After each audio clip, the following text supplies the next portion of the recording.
Olá, pessoal. Como vão? Tudo bem? Estou aqui para poder tratar sobre remuneração.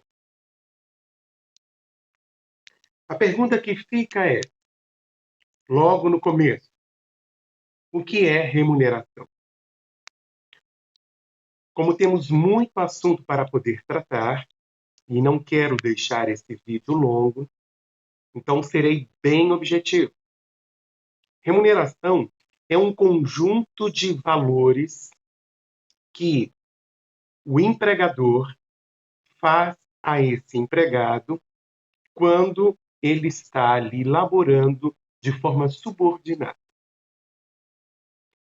Imaginemos, então, como exemplo, o trabalhador que atua dentro de um posto de combustível. E ele também faça esta sua jornada entre 23 horas a 5 horas da manhã. Quais seriam, então, as verbas que esse trabalhador vai receber desse posto de combustível? 1. Salário. 2. Adicional noturno. Ora, leve em consideração que esse cara está trabalhando à noite. E terceiro, ele também receberá o adicional de periculosidade. Mas por que, Elbert, ele vai receber esse adicional de periculosidade? Ora, o posto de combustível, ele pode vir a explodir. Então, nesse caso, se ele vier a explodir, esse trabalhador está recebendo essa verba em sua remuneração. Logo, salário é diferente do elemento remuneração, porque salário, então, incorpora dentro da remuneração. Mas quais são, então, os elementos dessa remuneração? A habitualidade, ou seja, o pagamento deve ser contínuo, por mês, por quinzena, por semana, depende do caso concreto. Tem que ser o quê? Periódico. O que diz a literatura jurídica sobre esse assunto? Após a realização desse trabalho, deve ser feito o pagamento, dentro, é óbvio, dos limites da lei. Mas também um outro elemento da remuneração é a quantificação, ou seja, o empregado deve saber o quanto ele está recebendo por mês, porque não pode simplesmente o empregador entregar uma quantia de X mil reais na mão desse empregado e falar para ele, hoje estou te pagando isso pelo serviço prestado do mês anterior. Não pode. E isso tem um nome dentro do ordenamento jurídico. Chama-se salário complessivo. Esse salário complessivo, ele é proibido dentro do Brasil. Logo, cabe ao trabalhador receber sua remuneração de forma correta e também identificada sobre cada verba ele está recebendo. Mas um outro elemento dentro dessa remuneração é a essenciabilidade. E o que seria essa essenciabilidade? Essa essencialidade diz a respeito do caráter essencial dessa remuneração. Sem esse elemento remuneração, não haverá o contrato de trabalho. Portanto, o elemento remuneração é essencial para que haja esse negócio. Mas também um outro elemento a ser considerado é a reciprocidade. E o que seria a reciprocidade?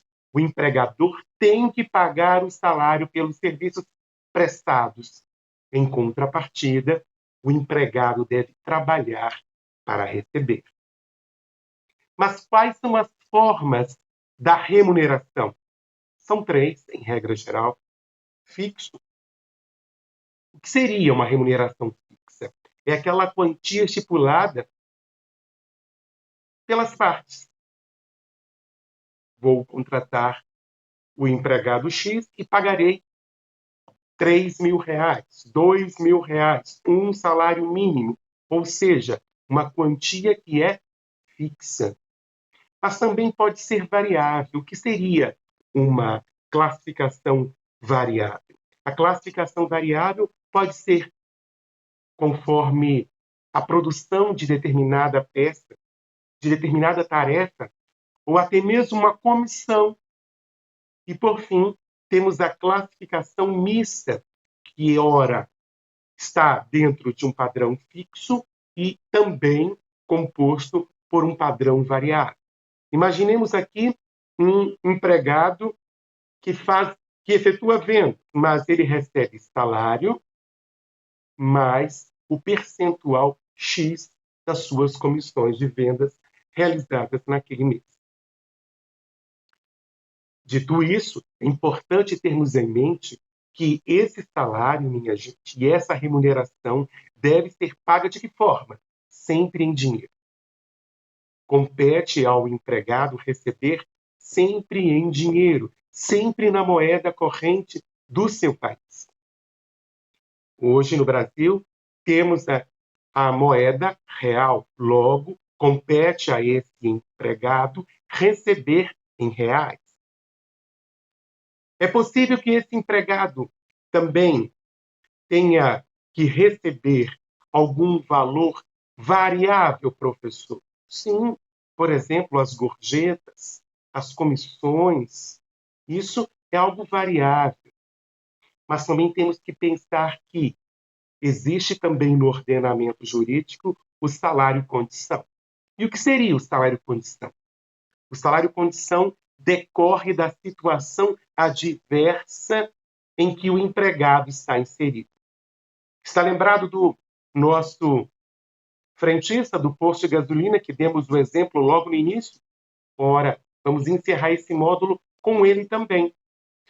Imagine que esse frentista, se amanhã, porventura, ele recebe uma promoção em sua carreira e vá trabalhar dentro do escritório dessa empresa, fora desse posto de gasolina, então, nesse caso, ele perde o quê? O recebimento do adicional de periculosidade, porque esse salário de periculosidade ele só fazia jus no seu recebimento se porventura ele estivesse naquela condição de trabalhador enquanto frentista.